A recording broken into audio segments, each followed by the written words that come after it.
Visakha police commissionerate పరిధిలో జనవరి నెల recovery Mela వివరాలు సిపి శంఖ బ్రాత బాగ్చి మీడియాకి వెల్లడించారు. జనవరి నెలలో 106 చోరీ కేసులు నమోదయ్యాయి. వాటిలో 66 కేసులను ఛేదించాం. ఈ కేసులలో 74 నిందితులను అరెస్ట్ చేసి 47 లక్షల విలువైన సొత్తును స్వాధీనం చేసుకున్నాం అన్నారు. జనవరి నెలలో 45 లక్షల విలువైన 300 మొబైల్ ఫోన్లను రికవరీ చేశాం. విశాఖ పోలీస్ కమిషనరేట్ పరిధిలో ప్రతినెల రికవరీ పెరుగుతూ వస్తుంది అని చెప్పుకొచ్చారు.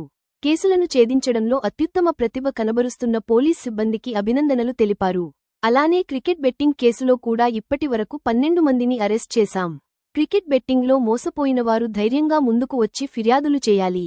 రాబోయే ఐపీఎల్ మ్యాచ్లు నేపథ్యంలో క్రికెట్ బెట్టింగ్ జరిగే అవకాశం ఉన్న నేపథ్యంలో నిఘా పెంచాము అని చెప్పారు.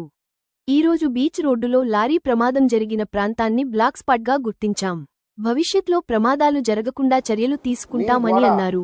అందరికీ తెలియజేస్తున్నాం, క్రికెట్ బెట్టింగ్ వల్ల ఎవరైనా మోసపోతే ముందుకు వచ్చి కంప్లైంట్ ఇవ్వండి. మేము కేసు రిజిస్టర్ చేసి ముద్దాయిలందరినీ పట్టుకొని వస్తాం. ఆ ముద్దాయిలు మన జిల్లాలో ఉండొచ్చు, వేరే జిల్లాలో ఉండొచ్చు, వేరే రాష్ట్రంలో ఉండొచ్చు. చాలామంది మోసపోతున్నారు. అదే ఒకవేళ మోసపోయిన వ్యక్తి ముందుకు రాకపోయినా మోసపోయిన వ్యక్తి కుటుంబ సభ్యులు కూడా ముందుకు వచ్చి మాకు తెలియజేస్తే, ఇన్ఫర్మేషన్ ఇస్తే పోలీస్ స్టేషన్ రావచ్చు, లేకపోతే నేరుగా నాకు కాల్ చేసి తెలియజేసుకోవచ్చు, వాట్సాప్ పెట్టవచ్చు 7995095799. మేము వెంటనే చర్య తీసుకుంటాం. మన వైజాగ్ నగరంలో క్రికెట్ బెట్టింగ్ ఆన్లైన్ కానీ ఆఫ్లైన్ కానీ బెట్టింగ్ వల్ల ఎవరు మోసపోకూడదు, ఎవరు నష్టపోకూడదు. ఆ లక్ష్యం సాధించడానికి మేము ప్రయత్నం చేస్తున్నాం. పబ్లిక్కి కూడా కోఆపరేట్ చేయమని రిక్వెస్ట్ చేస్తున్నాం. ఇప్పుడు స్పెషల్ టీమ్ అంటే మేము నిన్ననే టెలికాన్ఫరెన్స్లో ఆల్ ఎస్హెచ్ఓస్కి చెప్పాము, ఈ క్రికెట్ సీజన్ లీగ్స్ అన్నీ జరగబోతుంది కాబట్టి మీరు స్పెషల్గా నిఘా పెట్టి క్రికెట్ బెట్టింగ్ పూర్తిగా అరికట్టాలి, అందరినీ ముద్దాయిలందరినీ అరెస్ట్ చేసి జైలు పంపాలి అని నిన్ననే చెప్పడం జరిగింది. కానీ స్పెషల్ టీం అంటే మీకు తెలుసు, సిటీ టాస్క్ ఫోర్స్ అని ఉంది. వాళ్ళకు క్రికెట్ బెట్టింగ్ మీద ప్రత్యక్షంగా నిఘా పెట్టమని చెప్పడం జరిగింది. అది కాకుండా నా ఫోన్ నంబర్ కూడా పబ్లిక్ దగ్గర ఒక వెపన్ అన్నమాట. అందరూ అది ఉపయోగించి మీ దగ్గర క్రికెట్ బెట్టింగ్ సంబంధించిన ఇన్ఫర్మేషన్ ఉంటే దయచేసి నాకు తెలియజేయండి అని రిక్వెస్ట్ చేస్తున్నాం మీ ద్వారా. 7 ప్రివెంటివ్ డిటెన్షన్ కింద డిటెన్ చేయడం జరిగింది. 5 P10DPS యాక్ట్ కింద డ్రగ్ అఫెండర్స్ని ప్రివెంటివ్ డిటెన్షన్ చేయడం జరిగింది. ఇంకా చాలా జరగబోతున్నాయి. మేము ప్రపోజల్ స్టేజ్లో ఉంది. నేను త్వరలో ఆర్డర్ పాస్ చేయబోతున్నాం. మా ఉద్దేశం ఒకటే, రౌడీ కానీ డ్రగ్ అఫెండర్ కానీ బయట తిరగకూడదు, జైలు లోపలే ఉండాలి. బయట తిరగాలంటే ఎవరు ఎటువంటి అసాంఘిక కార్యకలాపాలు, డ్రగ్ ట్రాఫికింగ్ కానీ వేరే విధంగా గుండాయిజం కానీ రౌడిజం కానీ చేయడానికి వీల్లేదు. మంచి పాయింట్ అది నేను బ్లాక్ స్పాట్గా గుర్తించడం జరిగింది. నేను DCP 1 మేడంకి, ఆ మేడం పరిధిలో వస్తుంది, మేడంకి ఇన్స్ట్రక్షన్ ఇవ్వడం జరిగింది. ఈరోజే DCP 1, ACP east, ACP traffic, ADCP traffic కలిసి అటువైపు రానియకుండా మనం పకడ్బందీగా ఏర్పాటు చేస్తాం.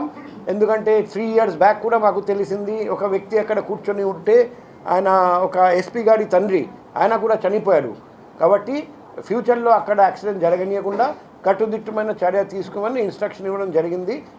అది ఇమీడియట్గా మనం అమలు చేస్తాం. అది టాస్క్ ఫోర్స్ అది పట్టుకొని పోలీస్ స్టేషన్కి అప్పచెప్పారండి. ఇప్పుడు వాళ్ళు దర్యాప్తు చేస్తే మనకు తెలుస్తుంది. నిన్న ఎయిర్పోర్ట్ ఇన్స్పెక్టర్ నాకు కాల్ చేశారండి. అది నేను ఆయనకు లోతు వరకు వెళ్ళి ఇన్వెస్టిగేట్ చేయమని, దర్యాప్తు చేయమని చెప్పాము. ఆ దర్యాప్తు భాగంగా ఏదైనా వస్తే మీ అందరికీ తెలియజేస్తాం. త్రాగి రెగ్యులర్గా రూమ్కి వస్తున్నారని బాధితుడు ఇలా త్రాగి నా రూమ్కి రాకూడదని చెప్తే అది నిజంగా అది పొడిశారు. అది అక్కడ ఉన్న చిన్న కత్తితో ముద్దాయిని అరెస్ట్ చేయడం జరిగింది. రౌడీ షీట్ ఓపెన్ చేయడం జరుగుతుంది. విక్టిమ్ బాగానే ఉన్నారు, ఏమి ఇబ్బంది లేదు. ఫిల్టర్ కాపీ కేసు ఎక్కడ రిజిస్టర్ అయింది అది కన్సర్న్ ఇన్స్పెక్టర్ గారితో అడగాలి, నాకు ఐడియా గుర్తులేదు. అదే నేను కనుక్కుంటాను. ఏ police station? Fourth town. Okay, ఇది ఫోర్త్ టౌన్ ఇన్స్పెక్టర్ సెలవులో ఉన్నారు, అది ఇప్పుడు ఇన్ఛార్జ్ అతను చూస్తున్నారు.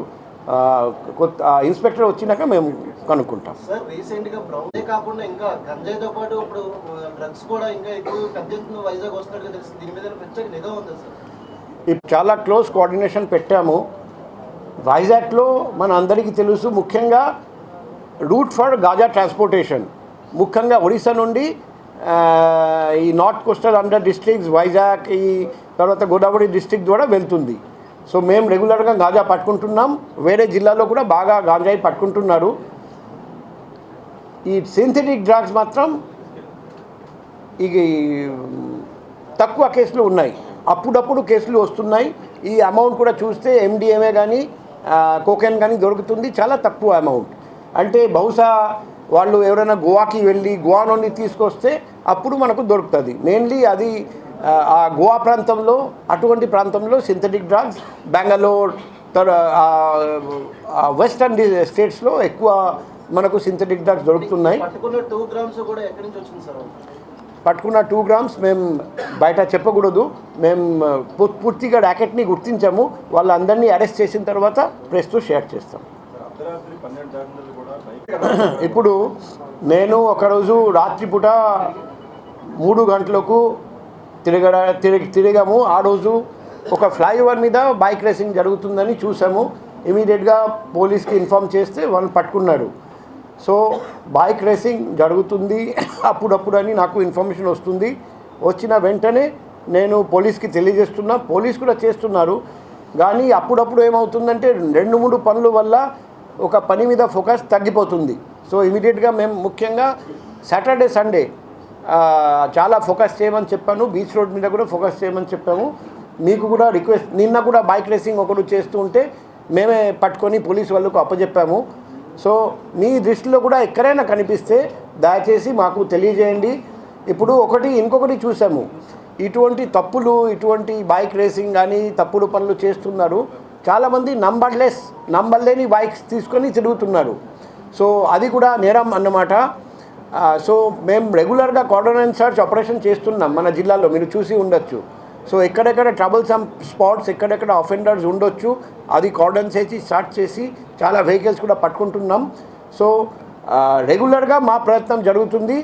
పబ్లిక్, మీడియా, పాత్రికేయులు, మిత్రులు మాకు ఇన్ఫర్మేషన్ షేర్ చేస్తే మేము